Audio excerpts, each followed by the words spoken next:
Yeah, it is casual. I like that watch, man. Oh, thank you. That's the one. Give me the story on that again. I got this performance when I joined. When I got into business brokers, my third year in.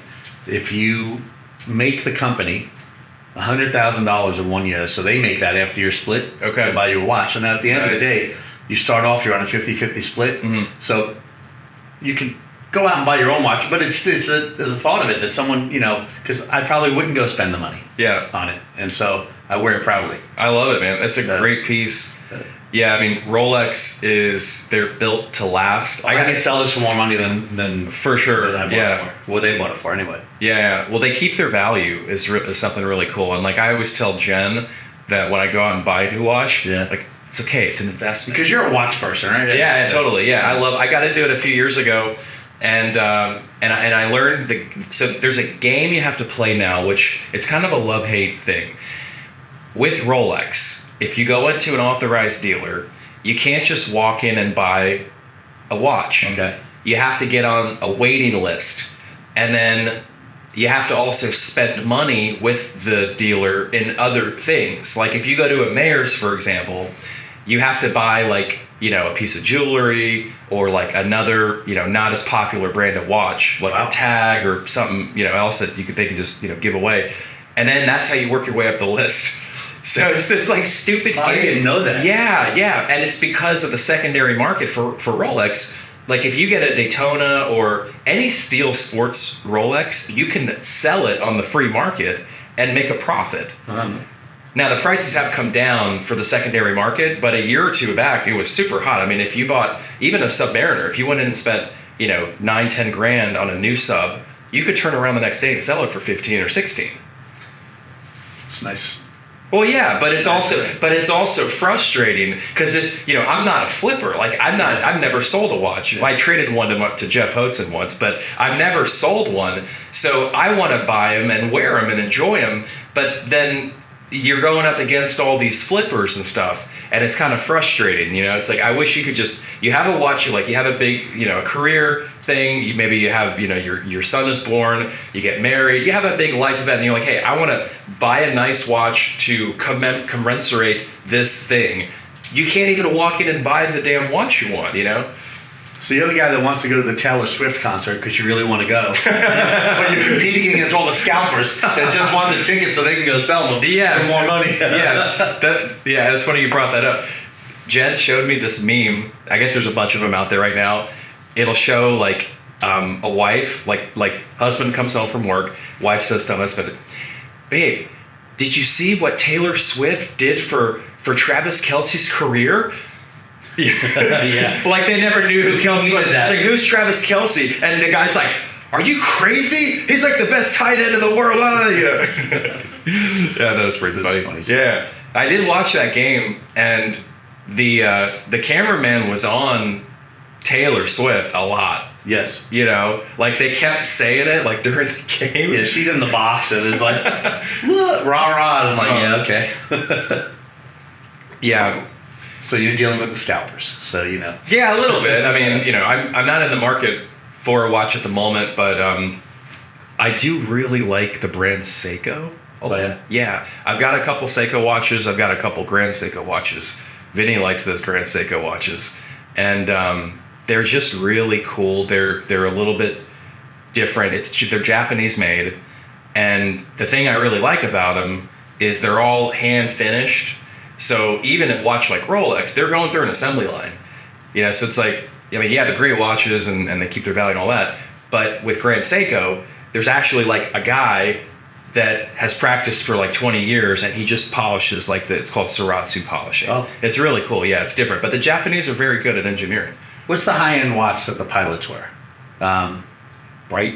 Breitling has a big Navitimer, I think it's called. Yeah. I think it's a pilot's watch. It's got a big face on it. Yeah.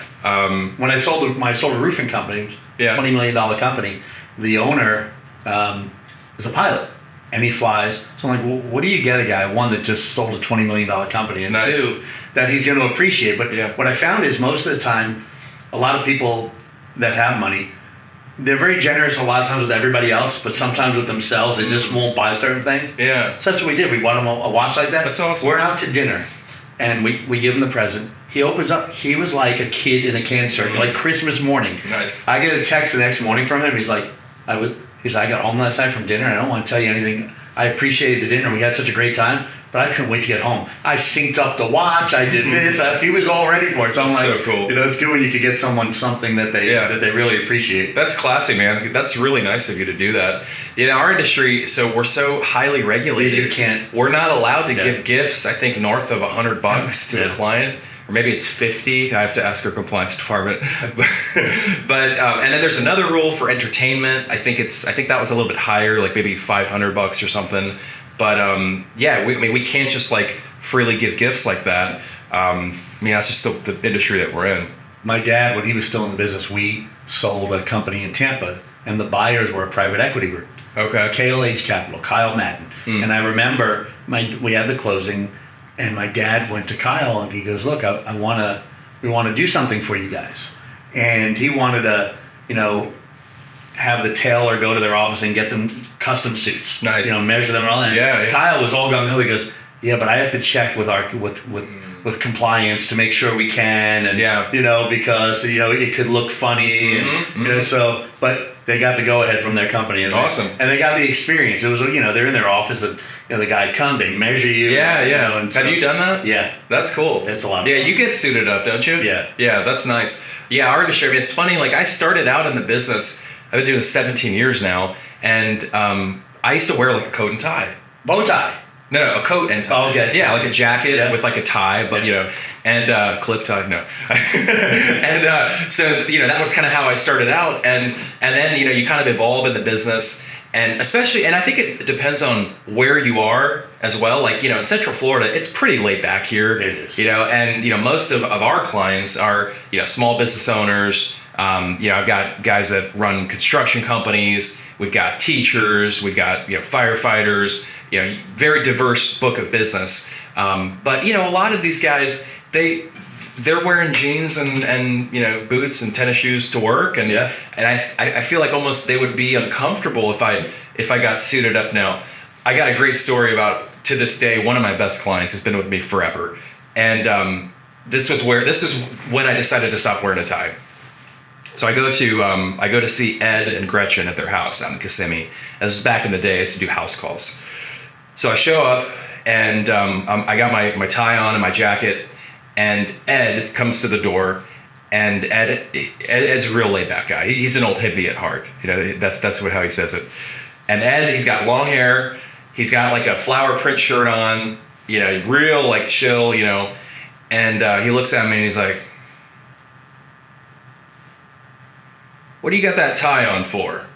And I'm like, I was like, "Oh, that's this is how I suit up."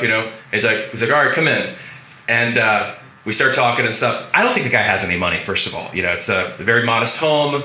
The guy appears, he looks like a hippie. And I'm young in the business, so I don't really know any different. So I'm like, okay, this guy, he starts pulling out statements. And next thing I know, we're at the kitchen table, and there's statements everywhere. And he's got a lot of money.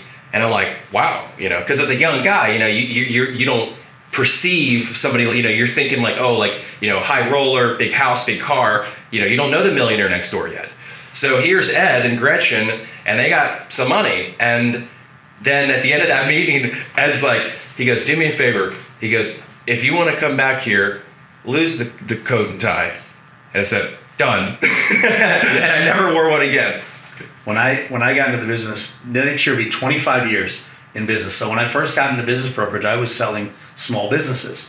And nowadays I'm more, I'm an M&A advisor, and we sell larger businesses, and I don't really do Main Street anymore. But so one of my very first listings was a vending route. There was a guy that owned vending machines around town. Okay. And he would go collect the money out of them and then refill them. And so I sold quite a few of them. What was funny was my father, who was the owner of the company, broker of record at the time, his rule within our company was everyone was in a suit and tie. So I'm going out to meet this guy who owns a $50,000 vending route, and I'm all suited up in the suit and tie and just totally out of place. But then, it was 25 years ago, that was like the image that, a business broker is here, but our image is going to be here. But nowadays, it's the complete opposite. I sell much larger businesses, and I don't sell the smaller businesses.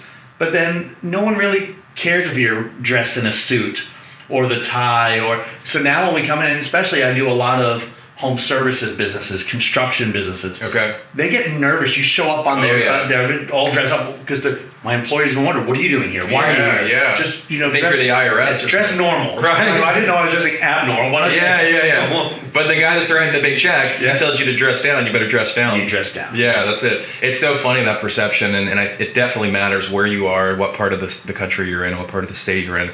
But speaking of sales and, if I get one more kid that knocks on my door to sell me solar, I swear to God, I'm going off on him. So in College Park, it's a higher income area. And I think that these solar companies divvy it out. They know they're not just sending their guys out to the wolves here. They're not going to the hood.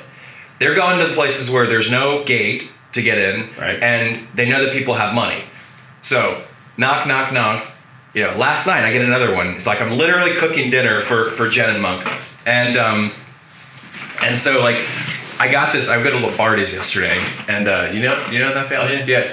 So I get this like beautiful grouper, and I'm frying it. I got the cast iron, skillet out, and I'm like halfway through, and then all of a sudden the alarm, I hear the ting, the chime, someone's at the door. I'm like, all right, I was like, I got it, babe, real quick. So I leave the fish, and I run to the door, and it's this kid. He's like, hey, how you doing? And I'm like, not a good time. Sorry, bro. And he's like, what? You know what I'm gonna say? And I'm like, and he's like, real quick, and I'm like, dude, it's not a good time. He's like, when's a better time? I was like, I don't do business door to door. And he's like, yeah, but do you like inflation? I'm like, yeah, I love it. And he keeps going. And I'm like, sorry, good luck, gotta go. And I literally closed the door. And then I kind of felt bad like 10 minutes later, I come back to the fish, and then Jen's like, you said I got solar, it's freaking punk, wasting my time. But then like 10 minutes later, I'm thinking, I was like, God, it was just raining earlier. He's out there hustling. I was real short with him. He was still talking as I closed the door. Then I felt bad. I was gonna like go back out and be like, hey dude, I'm really sorry. Like I respect the hustle. Just don't knock on my door again, okay? I've had like 15 guys already trying to pitch this shit to me. Yeah, it's hard. These guys. I do the same thing. But I respect the hustle, though. You have to. We all started somewhere. Yeah, I know. And I had a call yesterday. Someone calls me up and they're like, "Is this Cress?" I'm like, "Yes." And then they start going into their pitch, and I said to them, "I said, excuse me. I said, you realize you didn't even ask me if I had time to talk to you. So oh, I'm sorry. Do you have time to talk to me? No.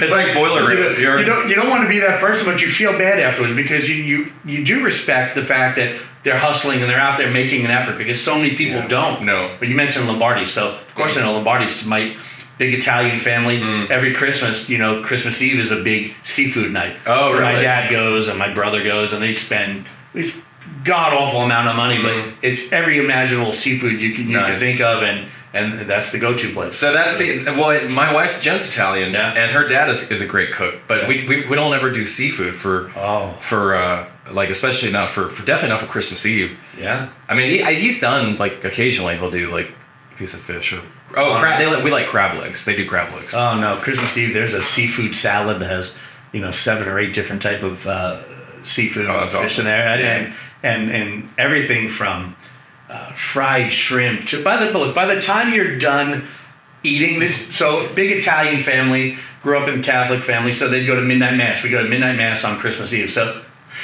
you have this eating fest.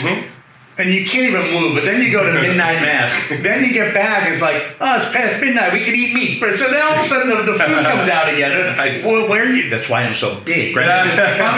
It's all about the food, and who can eat themselves into a coma the quickest, I guess. This is I know your mom passed. Yeah. What? And I know you were close with her. Yeah. Was she like the cook in the? She was the one. The family. My mother was. If you came over and you didn't like what she had, but she knew you liked something, there can be 10 different people there. She'll make 10 different dishes and be happy to do it. And all amazing. And she could cook anything, but she was amazing. She could bake. If you had a sweet tooth. Oh, jeez. I do, yeah. And I can't bake. I like to cook, but I can't bake. She could bake.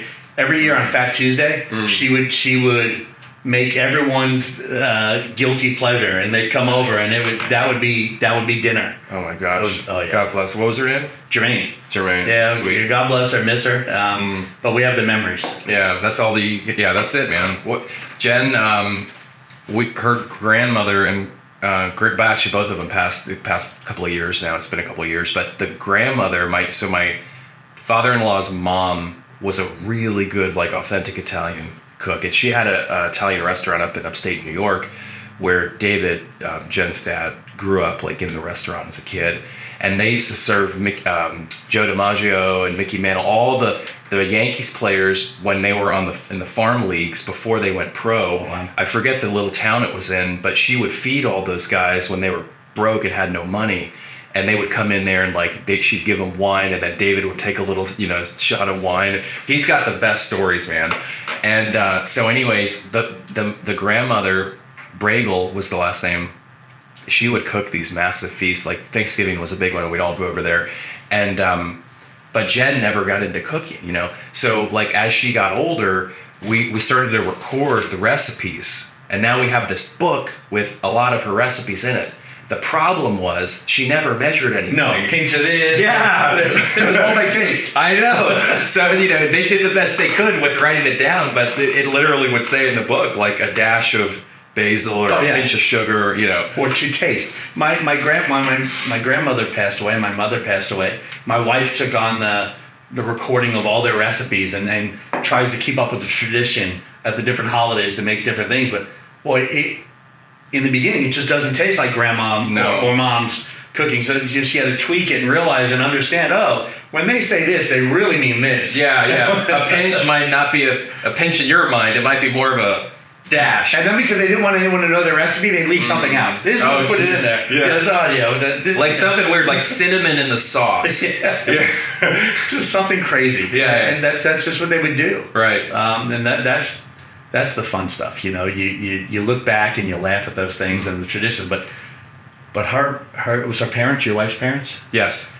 Well, if they can go back in time and just get autographs from those people, well, it's funny that would be worth. This is like me with David Montgomery in our fantasy league. Yeah.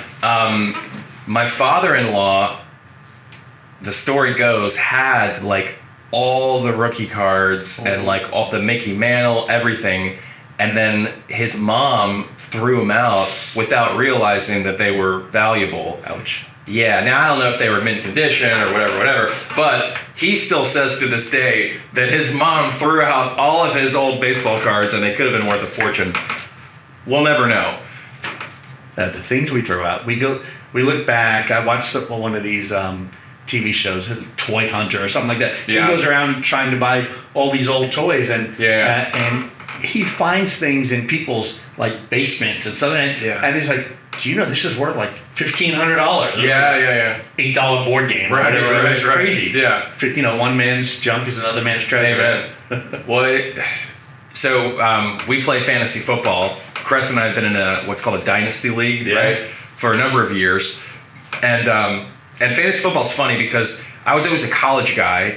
And then once I got into fantasy, I started to follow NFL, and I like NFL, the same as college, should probably like equal now. But there's a lot of luck to it, but there's definitely skill as well. I dropped a running back last week, this guy David Montgomery. Who I would have traded for, by the way. Don't rub it in. Montgomery was the backup to this kid who they drafted in the first round that I thought was going to get, all the touches. And Montgomery got hurt. So I'm trying to like finagle my lineup. I drop Montgomery and I end up picking up some backup quarterback. And then long story short, Montgomery last night goes off with like 32 touches for 3 touchdowns. And now he's like the hottest thing, in the league again. And I'm just sitting there like, that was like when I sold NVIDIA in December before it went up 400%. You know, those are tough. They sting a little bit. But it's like, at the end of the day, you know, what grounds me is like, well, we have those memories with our families. Like, we have our health. We have, you know, we're blessed beyond measurement. So if the worst thing that happens to me today is that I did something stupid on my freaking fantasy football lineup, it's a pretty good day. Yeah, but I always tell you, if you're going to do something stupid on your fantasy football lineup, do that in a trade with me. You've been known to have a couple. You know, our business leaks over into the fantasy football because, to me, we always have these conversations. Fantasy football's fun and we enjoy watching the games, but it can get a little boring at times. You know, it's like, okay. So we spice it up. It's like we start talking trade. Then we ultimately look back at why did we do that trade? Because we were bored. When I was in my office, when I got into brokerage years ago, a friend of mine, Richard Nodelman, he was a business broker also. We shared an office together. And every Friday we called it Make a Trade Friday. And so we'd sit at our desk and we would just negotiate these trades back and forth and just look at each other. You know, an hour and a half of our time would pass and we'd like, what did we just do? Like, we had some fun. You're sharpening the saw, though. We are. We're saying who could get the better end of the deal. Yeah, there's nothing wrong with it. Well, it carries over a lot, you say, into business and life. It's like with Monk's flag football team.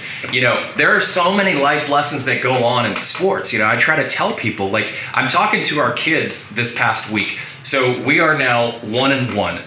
The first week we came out and we crushed this team 30-0. So now my kids are riding high going into week 2. And week 2, you know, you could kind of feel at practice there was no sense of urgency. Like, even pre-game, like, we're doing our warm-ups before the second game, and they're kind of goofing off, like they're not locked in. And what happens week 2? We end up losing 42-20. So now into week 3, this is week 3, and so now I'm telling these kids, like, listen, don't ever get cocky. Like, don't ever think you don't have to keep getting better each week, because as soon as you hit that point, that's when you get punched in the mouth, and that's when you take an L. So big life lessons for these, 5th and 6th graders this week. And I came in, I was like, look, guys, we're having fun. This is, we're out here learning the game, but when we're at practice and when we're at the game, it's business. Yeah. And we lock in. So we have a game tonight, weather permitting, and we'll see how the Ravens do. Well, look, I hate the Dallas Cowboys, so you should just use them as an example. They beat up on my Giants pretty bad, and they won the next game. And they think, of course, they're going to the Super Bowl because all Cowboy fans are arrogant. They think, they're America's team who hasn't won anything in forever. But anyway, they're going to the Super Bowl. Then they go to Arizona. They play Arizona last week and lose. Yep. Which was nice. I really enjoyed that. Yeah, that was great. Jeff Oates didn't like that too much. Sorry, Jeff. My pet peeve is I have people that, I grew up in New York, born in New York, and I have friends that are Cowboy fans. I go, where is your loyalty? You were born in New York. How do you root for Dallas? So is it Jets or Giants, or just depend on what town you're from?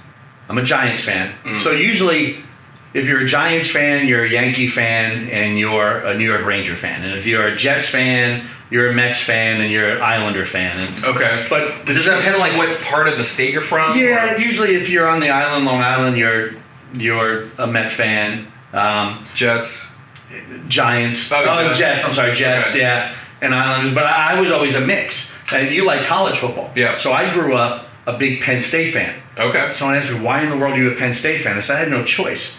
My grandfather grew up and, they worshiped Joe Paterno. He was the coach of Penn State, Joe Pa forever. Yeah. And, he was Italian, so you got to root for the Italian coach. So I'm a Penn State fan for no reason other than he was Italian. That's a reason. And New York, if you really look at New York and it comes to football, they have there's no college. One football team. Syracuse. In the pros, though. Buffalo Bills is really the only true football team that plays in New York. The Jets and Giants play in New Jersey. That's correct. Yeah. But whatever. But there's no college football up there. Rutgers?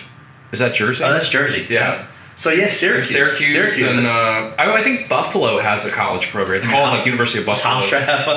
Yeah, I just went to Hofstra. Yeah. That's a great school, man. Yeah. They're like Division I AA, though. There's some great schools up in the Northeast. I mean, like Lehigh, Bucknell, on and on, all this small, real history there. I just heard something, a video that said of the top 20 universities in the world, 17 are in the United States. Oh, wow. Yeah. he always gets me about Florida, and you'll know this because you're an alumni, right? No, my wife is. UF? No, UCF. Oh, UCF, yeah. When you talk about the largest college in the state of Florida, it's UCF. And that blows me away. I think it's still UCF, right? I think it is too, yeah. And that just blows me away. We went to a game last week. I couldn't even find freaking parking. I mean, and I felt bad because I took Monk and his buddy from our football team, like his best friend, and then his dad, the four of us. And I went to like 1 or 2 games last year, but we don't go to like a lot of games. And I didn't know where the hell to park. So we're circling around, and my buddy Dimitri, the other guy, he's kind of looking at me like, well, you played ball here, so you probably know what to do, where you're going. And I'm like, didn't look like that when you went. No, it didn't look like that at all. And they said we ended up parking like the opposite side of campus, and then we had to walk like a mile, And I was like, geez, man, this is a hike. It's like the march of death. But look, you want to talk about real sports, though? Yeah. I played pickleball. Nice, man. Yeah. I am obsessed with it. Are you? I got into it 6 months ago. That's awesome. And I'm obsessed with the sport. That's great. Good exercise. Oh my God. Yeah, it's unbelievable. So I play my nephew. He's 23 years old. He's in law school. And it just bothers him. We'll go out there. Mostly we play doubles. But if we play a singles match, he always wants to play me at the end of the night. So we'll play, and I'll beat him 11-4, 11-6. And by about the fourth or fifth game, he's like, "Oh, Cress, let's play one more game." I go, "Do you just want to wait till I can't move?" That's easy. Yeah. But it reminded me of growing up. I'd play racquetball with my dad. And, I like racquetball. And we would laugh at him. We were like, "Dad, we're young, we're in shape, we're gonna kill you." You and then he gets out on the racquetball court. I swear to you, he wouldn't move from his spot. Yeah. And we're diving all over the place. Ball placement. Yeah, he just knew how to, and he would laugh at us. Yeah. He'd be like, "Yeah, you're going to beat me, right?" Oh, it's so true. My buddy Dan Girola, one of Chance's best friends, his dad started inviting us to play racquetball at the Y, the downtown Y. Yeah. And so I went out there, we bought rackets and everything, we played. It's really fun, but it's all technique and placement of the shot. Without doubt. Yeah. And so I learned real quick, like this guy, Dan, my buddy, he would put the ball like where it'd come like right up against the wall. And I'm like trying to like hit it out the wall. I'm like, what the hell? How do you get that thing? Oh yeah. It's all about knowing what to do, the placement and how to do it. But then we play long enough and then we understood how to play the game and then he couldn't. Yeah. He picked it up. Yeah. He was done. Another carryover to life from sport though, right? Like, it's oftentimes in business and life, it's not about how much effort you put, how much like brute force you're putting into something. It's a lot of finesse and technique and timing and patience, right? Yeah. Well, I have a question for you because this is always your industry, your business is kind of like mine in one regard. In my business brokerage, especially Main Street business brokerage, when you get up to the larger transactions, you deal with M&A firms, maybe not so much. Well, there are a lot of scumbags in my business. People that, in the state of Florida, you have to have a real estate license to be a business broker. So now all of a sudden, hey, I can sell businesses. And they go out there and I watch and I look and some of the things that they say and do, I'm like, but this gives our whole profession just a black eye. Yeah. I know yours is like that to somebody. There's some people in your business that all they care about is, what's in it for me, what's in it for me. I mean, what is your biggest pet peeve in your business? So for us, it's going to be the insurance agent with the 215 state license, which is you can get it in like a week. If you have a state insurance license in Florida, you can sell fixed annuities and equity indexed annuities. Now, not to say that those products are bad. Some instances we actually will use them with clients if they're super conservative, if they want a bond alternative, if they want zero risk. They do have a place in an overall portfolio. They can. But these insurance guys, they go out and they push them on elderly clients, on seniors, and they will sell the ones that have the longest surrender periods, meaning the money's tied up for 10, 12, 15 years, and pay them the highest commissions. And that is terrible for the industry. So like I have a client, she had a gentleman that came into the house selling her Medicare supplements. And then he ends up, after he gets the Medicare, he's just a health insurance guy. Then he starts pitching her all these big annuity products, like trying to get her to move all of her money into them, where the money would be locked up for a decade.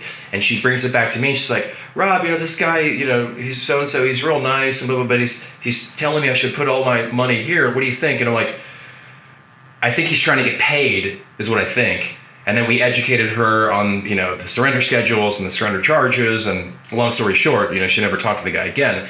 But that happens a lot, and it's criminal. And I used to lobby for a group called NAFA, National Association of Insurance and Financial Advisors. And we would go to Tallahassee each year and educate the lawmakers on putting in proper rules and regs to prevent these, unscrupulous insurance agents from going around selling seniors big equity indexed annuities. Yeah. In our business, we have the business brokers. Again, in Florida, you have to have a real estate license. Yeah. Now, back in the day, when things weren't online, 25 years ago, when I got into the business, you'd have the book. It was this thick, right? So you go through the book, and there were 2 pages on business brokerage. But you passed the real estate exam, there you go. State of Florida says you can sell someone's business. And not until I got involved with the IBBA, the International Business Brokers Association, and had advanced education and going through it, then you realize, wow, there's a lot to this thing. And you're talking to someone who has a business. And if you think about a business, right? If someone owns a business, they spend more time at that business than they do with their family, right? It's the one thing that pays for the family vacations, the house, the car, and everything else that you do. So it's everything in your life, and you work hard and you build it up, and then you go to sell it one day, and you have someone there that says, well, I'm a business broker. I can help you do that. And, well, what's a good price? Oh, look, you put it out there, and the market's going to determine what's a good price and what's not. And I've always thought, well, if you're an expert, shouldn't you know what the market is today? Because the market today is different than what it is yesterday. Sure. And tomorrow will probably be different again. Yeah. And so they would just put it out there. And that's why in Florida, the statistics are, I think it's 80% of all the businesses listed with brokers. Now we're talking smaller businesses, under $1 million or so. 80% of them don't sell. Now, it doesn't mean they're bad businesses. Yeah. It doesn't mean that they can't provide a level of income for someone and provide a nice income for them and their family. It just means someone went out there. It's kind of like going and buying that can of Diet Coke, right? Well, if you tried to sell it for $5, how many cans of Diet Coke are you going to sell? Not many. Unless you're at the ball game, right? Where they jack everything up. But so we were just going to sit on a shelf at the grocery store and collect dust.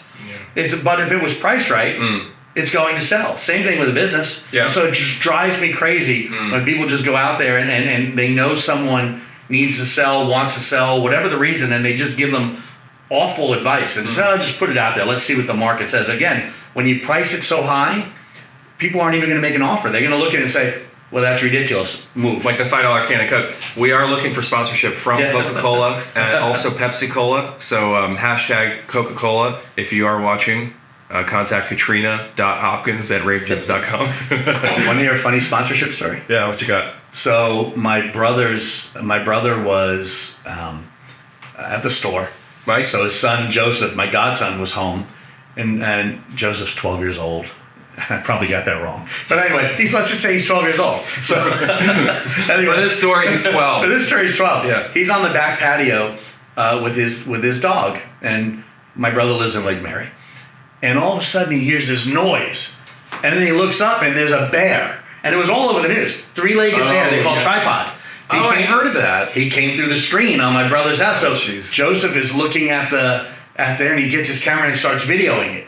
And then all of a sudden, it's really funny because when the footage got out, so the bear comes through, Joseph goes in the house, the bear opens up the refrigerator on the back patio, grabs a White Claw, and drinks 2 or 3 of course he grabs a White Claw for the bear. He that did. Makes total sense. And he drank a few of them. So now all of a sudden, this goes viral. And the news crews are out at the house, and they're playing the video, and all I hear is my godson talking. The bear, he came in the blank beep. And beep. He was saying words a 12-year-old probably shouldn't say. And so they were beeping it out, edited. I'm hysterical laughing. I'm like, did Michael drop the hammer? Oh yeah, Michael. No, Michael though was funny. He's like, well, But they edited that out. But all of a sudden, White Claw's contacting them. Wow. And cool. Not only that, the security company, because they took the footage off the security cameras. Yeah. The security company contacted them and wanted to do something with them because it was really good, clear footage. And you could see that it came from their camera. Oh, okay. So it became a big thing. So he had his 10 minutes of fame, but it lasted a few weeks. Huh. It was so funny. That's awesome. Yeah. White claw. That's funny. A bear goes for the white claw. Yeah.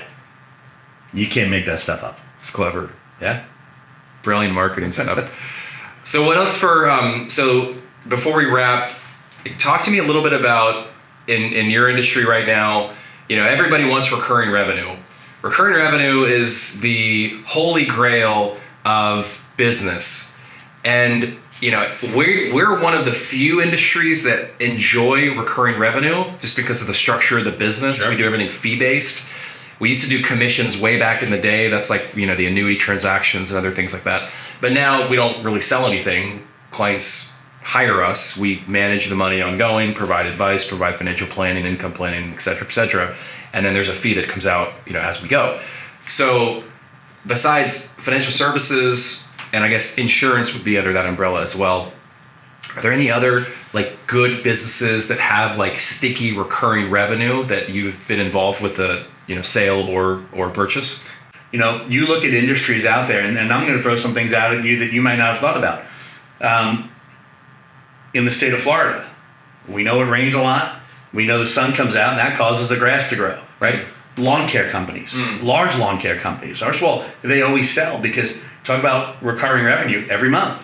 Someone pays that fee for someone to come out and cut the grass. Yeah. HVAC companies sell a lot of air conditioning companies, and when those companies go to market, the first question that the private equity groups or everyone asks, how many service contracts does that company have?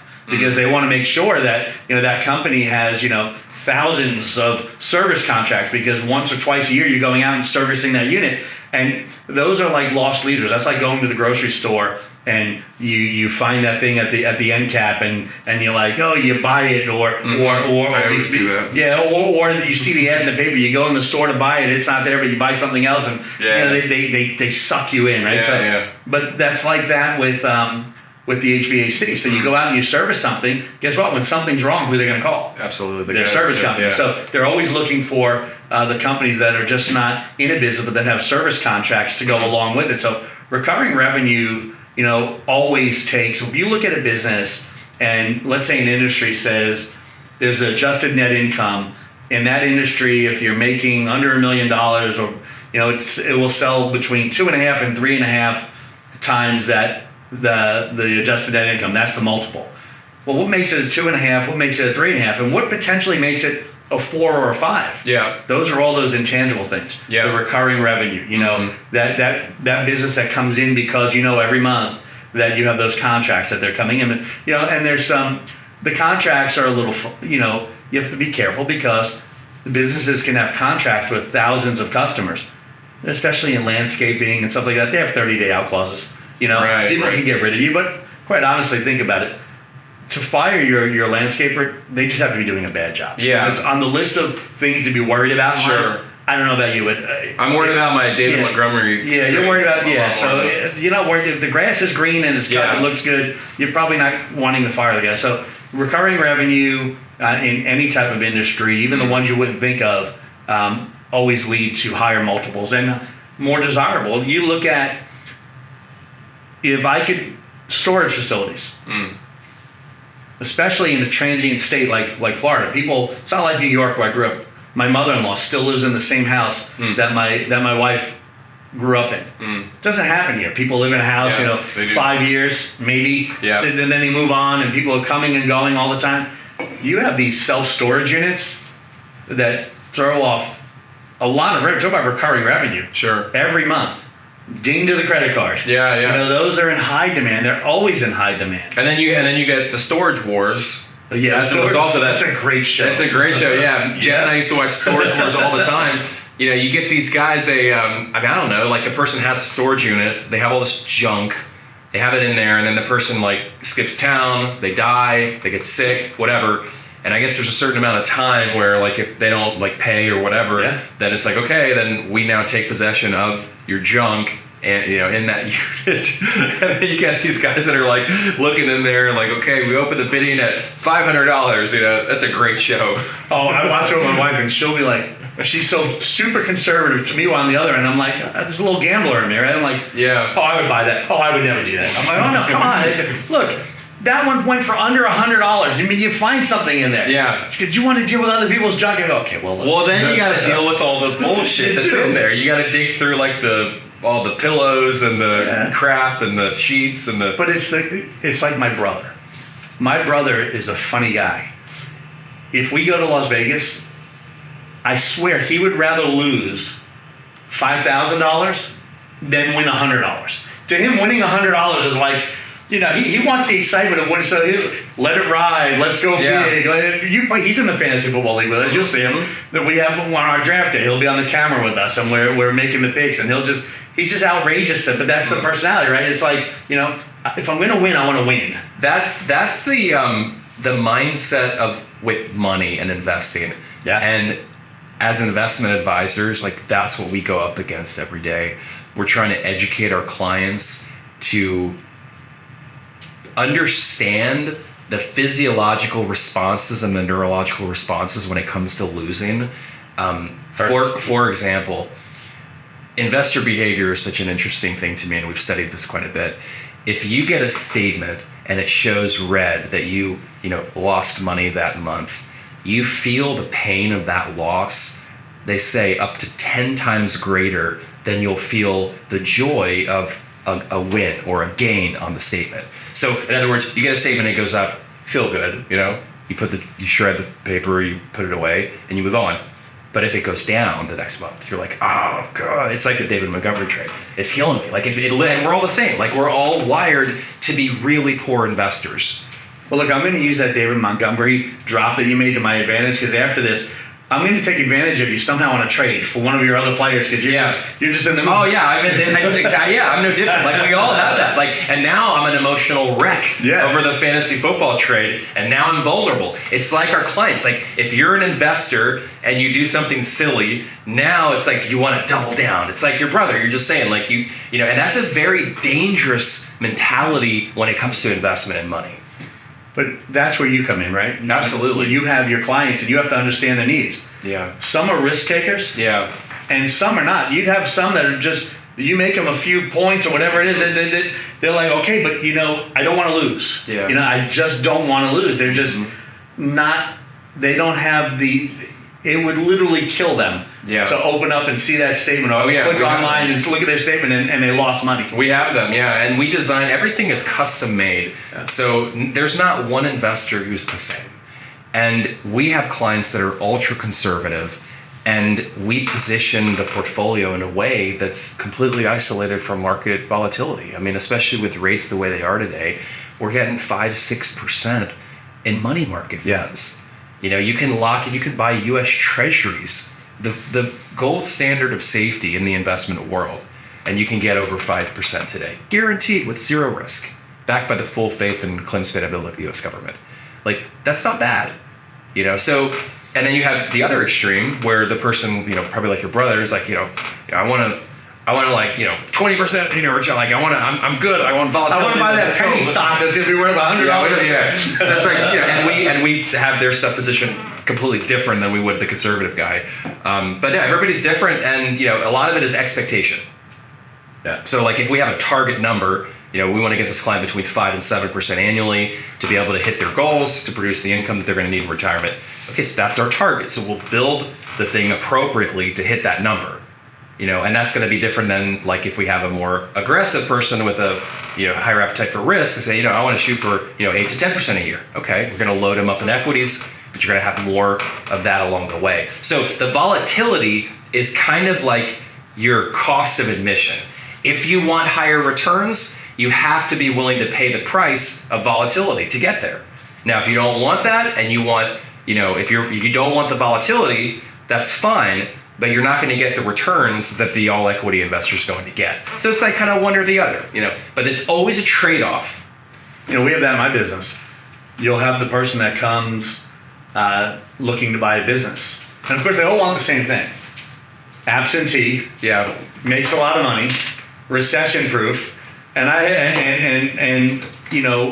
and the seller's going to finance the whole thing. Mm-hmm. I'm like, yeah, when those come on the market, they're not going to come on the market because I'm just going to buy and sell, but they don't happen. But then you look at the risk takers. Mm-hmm. You have people that will look at businesses, and you have to identify what they're comfortable with and what they're not, because there are some companies, they could be two companies in the same industry with the same exact revenue, right? Mm-hmm. But when you dig deeper, one of them has a much higher profit margin than the other. The other is a little less, but you start looking at it and you start weighing out all the benefits and the options and the risks of the company.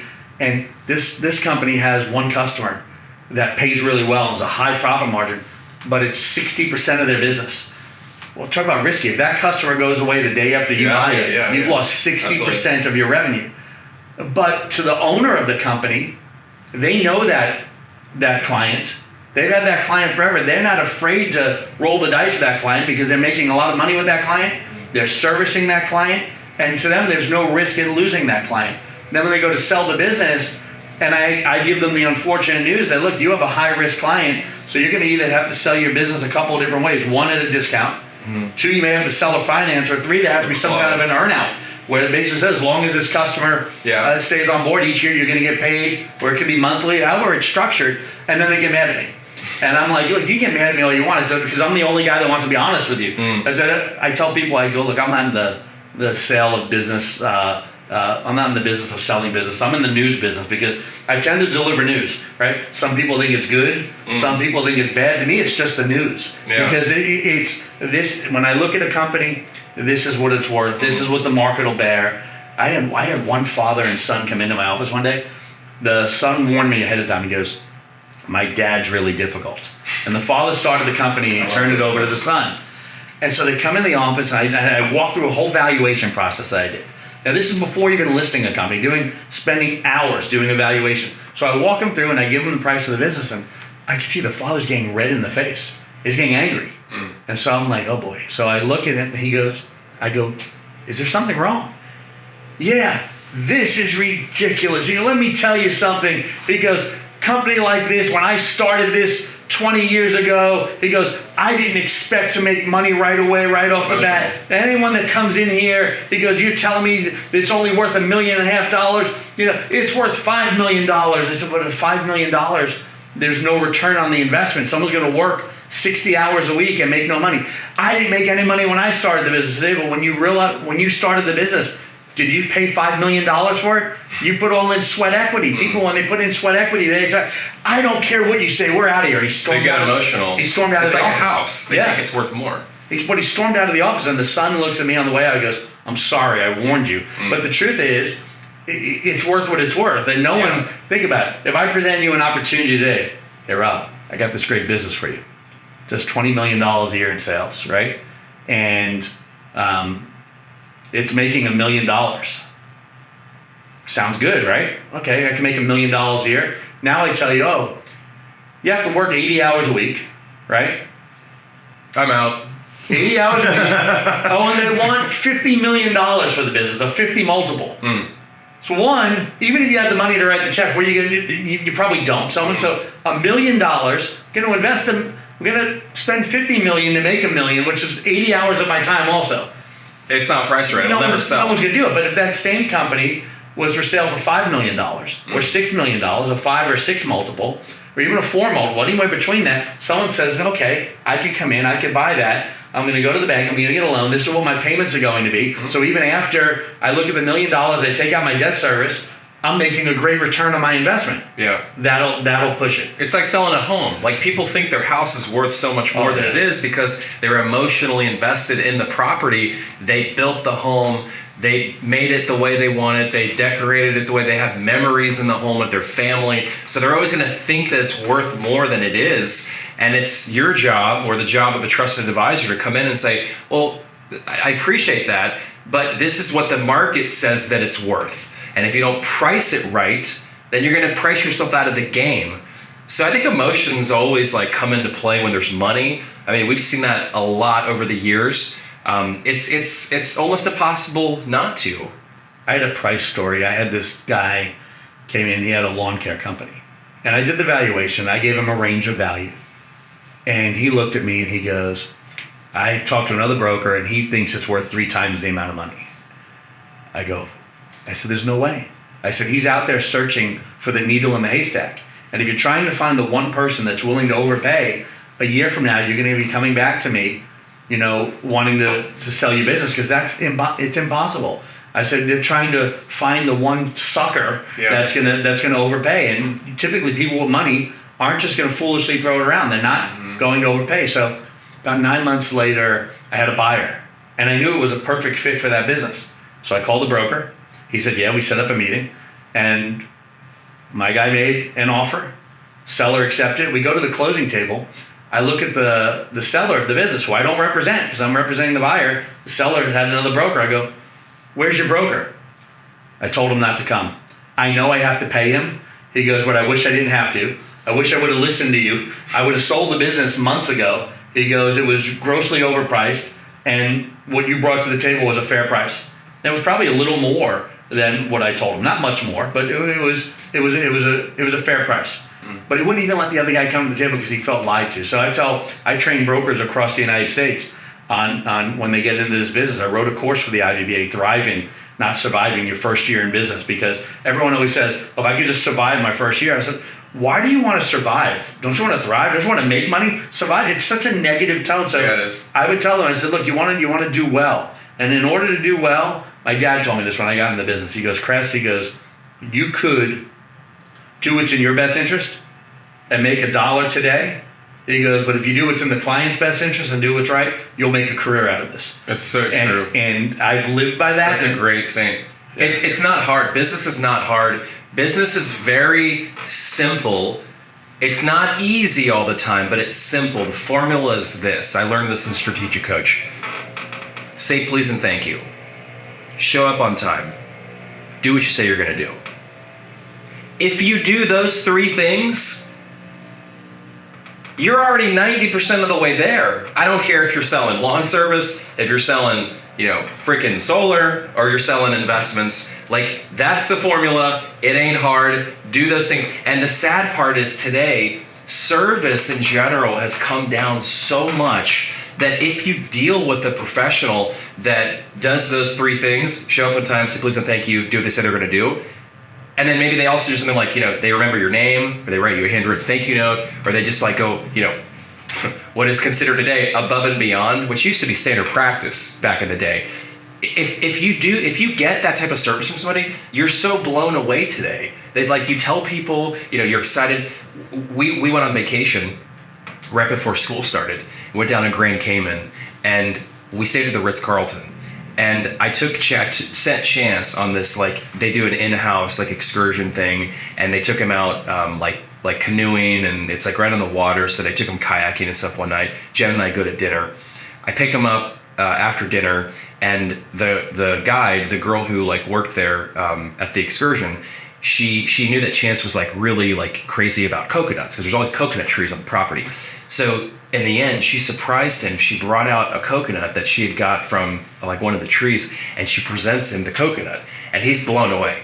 And he's like, well, can I drink it? And she's like, yeah, sure. We got to just open it up.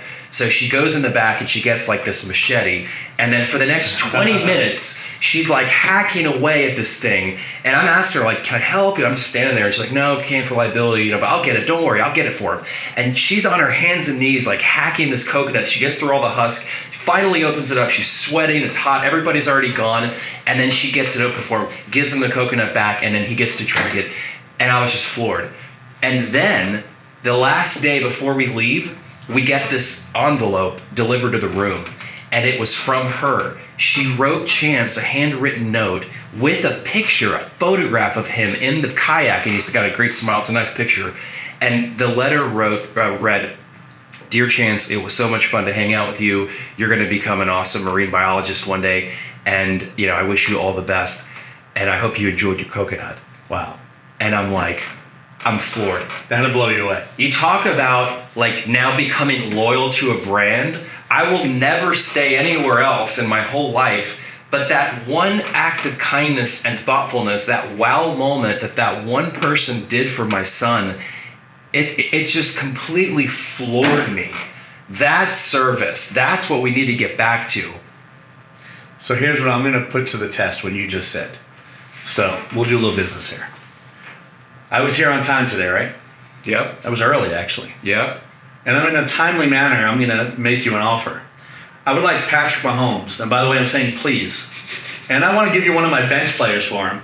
And then I'm going to thank you for trading him to me. Will that work? I said it was easy. I said it was simple, not easy. Okay, so I have to work on that a little bit. Hey, you hit the 3. You're 3 for 3 though. But it wasn't reasonable, so I guess within reason, yeah. I like that though. You're a smart guy. So this is the Dividend Lifestyle Podcast. We talk about how to build and protect wealth using the highest quality assets.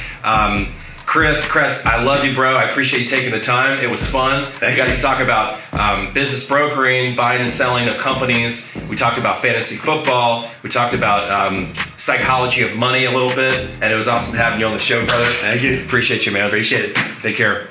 Till next time.